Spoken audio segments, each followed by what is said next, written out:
But listen, Miss Pugh, don't speak over me. Miss Pugh, just because you say respectfully does not mean that you get to interrupt me. That's disrespectful, right? Hang on. Listen, Miss Pugh, stop talking over me. If you want to stop talking over me. Where is the verified claim that is being placed against my trust? You can go back with the bailiff. Go back with the bailiff. Get your own attorney or represent yourself if you don't like it. All right, folks. Today we're looking at a courtroom exchange between a no-nonsense judge and a woman who claims to be a sovereign citizen. She came in with a small piece of paper, likely full of legal jargon she found online, thinking it would somehow override the court's authority. Spoiler alert, it didn't. It's always interesting to see these types of cases. People often believe that by saying certain phrases or... Good morning. Are you Janetta Pugh? I am the beneficiary of that estate. You're the what? I am the beneficiary of that estate. You're the beneficiary of what estate? Answer my questions, please, ma'am. I'm just trying to understand. Beneficiary of that estate. Okay. For the record, I recognize Ms. Pugh. She's been here before. I do as well, for the record. And I looked into Mr. Christopher Wiley. I can't find that person as a practicing lawyer in the state bar page, and I have not been contacted by anybody on Ms. Pugh's behalf. All right, so Ms. Pugh, Mr. Lewis has been appointed to represent you at this point. Obviously, you know as well as anyone that you're in custody and we want to get your case taken care of. If you've hired or your family has hired another lawyer, then they have to contact the court so that we can do something with your case. And do you know if they've hired someone? Respectfully, Your Honor, I do not agree with your appointed foreign agents, considering that the first duty is to the state and will be considered conflict of interest. Your Honor. Okay, so if you don't want, the only thing I can do, I'm appointing an attorney to you to help you, right? So if you don't want a court-appointed attorney, then your only option, two things. One is to represent yourself or to hire a lawyer. So if you don't like the way it works, then you do something different. So are you, listen to what I'm saying. Are you either going to represent yourself? Or are you going to let Mr. Lewis represent you? Or are you going to hire someone? Objection, Your Honor. Respectfully, is this a court of record?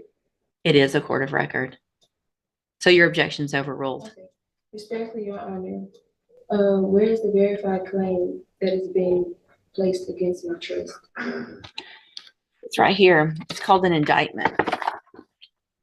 And Mr. Lewis has a copy of it and he can show it to you. So that would be the verified claim against you.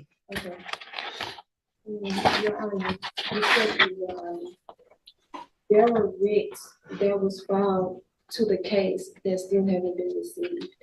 I've received your petition for writ of habeas corpus and it's denied. Okay.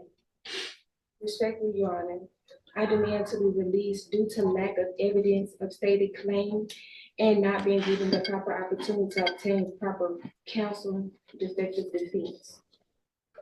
It's overruled. Okay.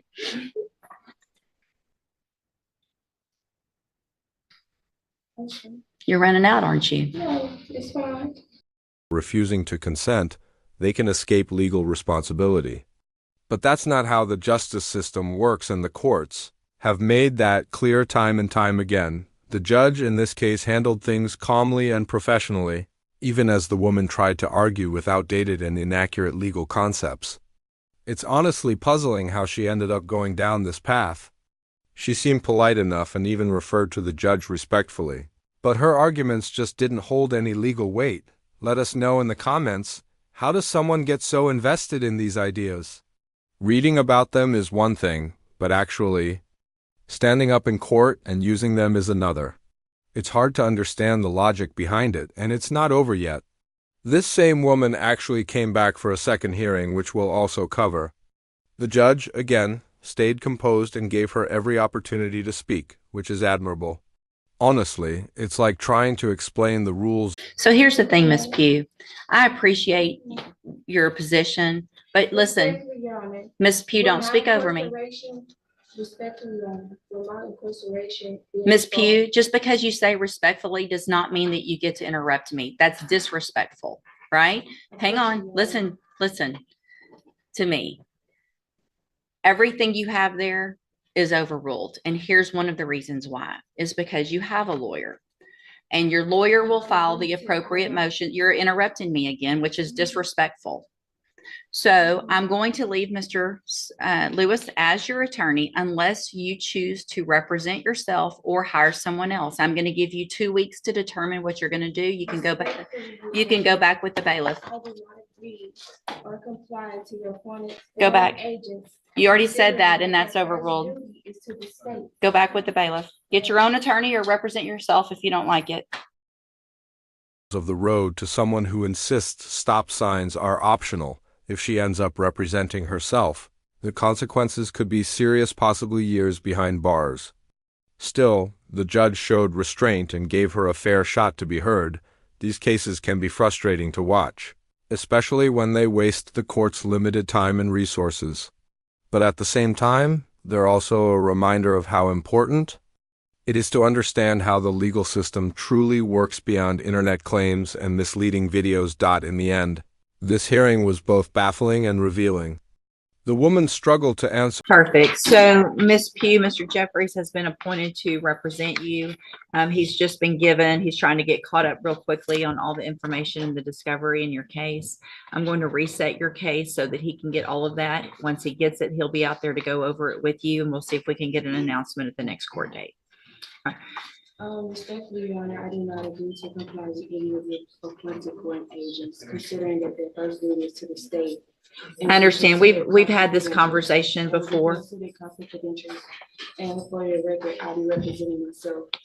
So if you want to represent yourself, there's some things. Ms. Pugh, stop talking over me. If you want to stop talking over me. If you want to represent yourself, then there is a process that we have to go through, and we'll do that today. If that's what you want to do, we'll get your case set for trial and we'll go forward that way. It is highly inadvisable for you to represent yourself. Lawyers have many, many years of training. They understand the law. They understand how a trial works, because here's what happens. When you're in a trial and you represent yourself, you're expected to know and follow all of the rules of evidence, all the rules of procedure.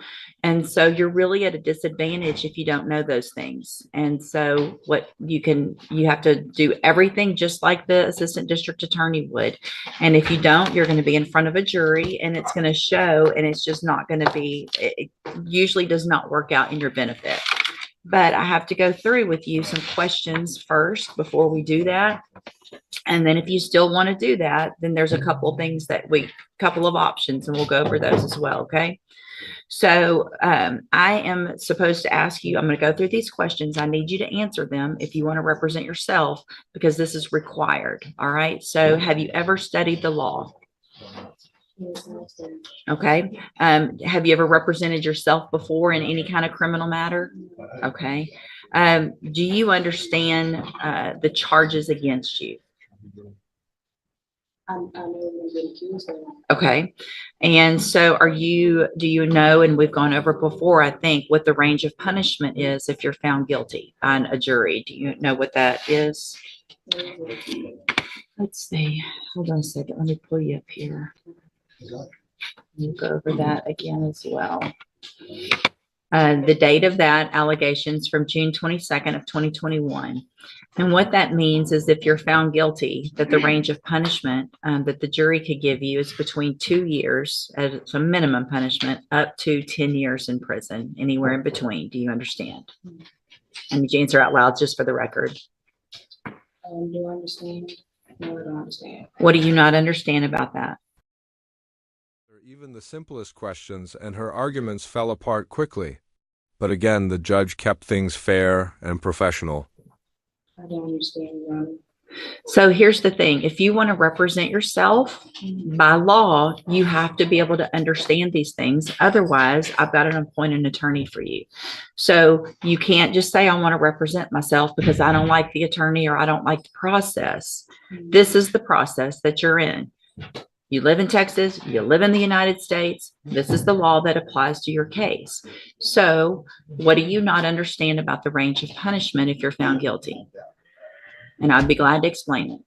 I don't understand because I haven't did anything wrong. That's what a jury's for, right? And so if you say you're not guilty, then you go in front of a jury and they determine after they listen to the evidence if you're guilty or not. That doesn't have anything to do with if they find you guilty, you understanding that they could send you to prison for between 2 years and up to 10 years. Do you understand that part?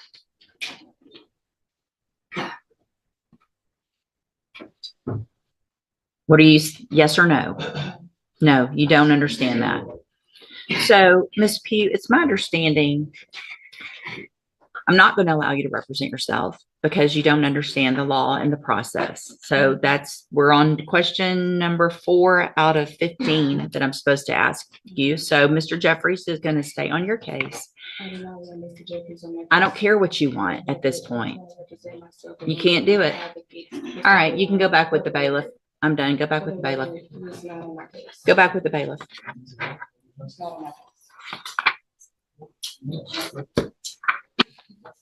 Welcome to the criminal appointment list. Yeah, fun, Judge. This was not meant to be any kind of punishment, I promise. So Mr. Jeffries, just, get ready like you would. Probably it's going to go straight onto a jury. Right, I would And assume. we'll just get it figured out that way. All right. From start to finish, let me know in the comments what you thought of the hearing. How do you think the judge handled it? And if you found this video interesting, feel free to like and subscribe. I post new content daily. Thanks for watching and take care.